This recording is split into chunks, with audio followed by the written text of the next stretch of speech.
Isa na namang napakagandang araw binigay sa atin ng ating Panginoon. So merong nagtanong sa atin, si Sir Ismael. Sabi niya, Sir, good PM. Baguhan lang sa pag-alaga ng kambing.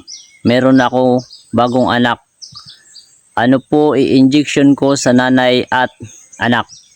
So bago po natin sagutin yung tanong ni Sir Ismael ay memory verse of the day muna tayo. Sabi sa Santiago 1 verse 5. Ngunit kung nagkukulang ng karunungan ang sinuman sa inyo ay humingi sa Diyos na nagbibigay ng sagana sa lahat at hindi nanunumbat at ito'y ibibigay sa Kanya. So sagutin natin ang tanong ni Sir Ismael. So shout out po sa kaibigan kong si Jason Ajer, yung masipag at magaling na technician dito sa San Vicente. So sa kabukid natin kay Sir Ismael, ang masasabi ko po sa tanong ninyo kung ano po ang i-inject, kung ano ang i-inject nyo sa inyo pong alagang inahin, kambing na inahin na nanganak, ay depende ho yan sa kalagayan ng inyo pong inahin.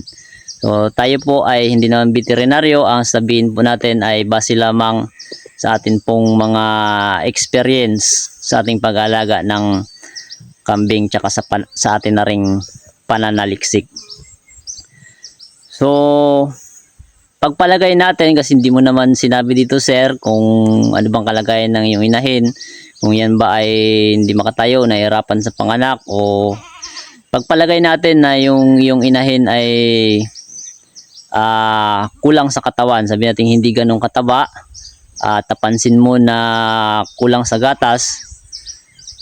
So ang pwede mo pong gawin sa kanya sir ay pagtapos manganak na ating inahin ay pwede po natin silang purgahin. Pwede tayong gumamit ng ini-inject gaya ng mga ivermectin o ibumake o anuman, o kaya albendazole, pinapainom naman ho yun. So pagtapos po natin mapurga ay pwede po natin silang bigyan ng DCM para ho, yung DCM ayan po ay calcium tsaka magnesium supplement. O kailangan ho yun ng ating mga inahin, lalo na para makaproduce yung katawan nila ng maraming gatas. So sa panganganak naman, mayroong nabawas na dugo sa ating mga inahin, kaya magturok din tayo ng iron. Yung iron, kailangan ho yan ng katawan nila para makaproduce yung katawan nila ng red blood cell o dugo, para manumbalik agad yung liksin ng iyong inahin na kambing. So sa bisiro naman, pwede ka ho, sa anak, pwede ka ho magturok ng iron din para hindi maging anemic yung iyong bisirong kambing. So, parang tao rin yan, kapag anemic ka, wala ka masyadong energy. So ganoon din po yan sa ating mga alagang kambing. So gaano karami ang DCM mo ay dito sa akin, sa mga inahin ko, nagtuturok po ako ng 5 ml sa ating inahin. Yung iron naman ay meron naman yung nakasulat sa ating mga binibiling gamot. So karamihan ay 1 ml per 10 kg body weight. So, ibig sabihin kung 30 kilos yung inahin, turukan mo ng 3 ml. Sa bisiro naman pag 3 days after na ipanganak ay turukan mo ng 1 ml. Pagka 15 days pwede mo ulitan 1 ml uli, at saka pagka 30 days para maging malusog yung iyong bisiro. So ito po yung mga, ito yung iron, ito naman yung DCM.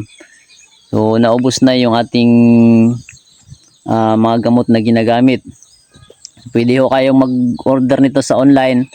Kung sa TikTok, i-click nyo lang yung yellow basket dyan, o kung sa Facebook, ilalagay ko yung link sa comment section para makabili kayo ng ganitong gamot para sa inyong mga alagang kambing. So sa atin po dito sa ating pag-alaga ng kambing ay sinabi ko kanina, depende yan sa sitwasyon ng inyo pong mga alaga. Bakit to natin nasabi yan? Dito sa atin ay yung ating mga inahin, itong mga gamot na ito ay hindi ko na masyadong ginagamit dahil ang sa totoo nga, yung mga bisiro natin nakaraan ay meron tayong napaanak na sa awa ng Diyos ay nasa 12. So wala ho namatay kahit isa sa awa ng Diyos. At hindi po tayo nagturok ng kahit na ano. Sa inahin, hindi tayo nagturok ng DCM. At saka sa mga bisiro naman, hindi tayo nagturok ng iron. Bago natin sila tinurukan, pamurga lang ho. After mga ilang month kasi nakikita natin na hibulatin na sila kasi pangit na yung balayibo nila. So ganun ho ang ating ginagawa sa ating mga alagang kambing. So kung ganito po yung setup ninyo, naka-pray rin sila kasi nakakain nila yung mga ginawa ng Panginoon para sa katawan nila, para maging malusog sila, ay hindi na po natin masyadong kailangan yung mga ganitong klaseng supplement o vitamins dahil nakakain na yan nila sa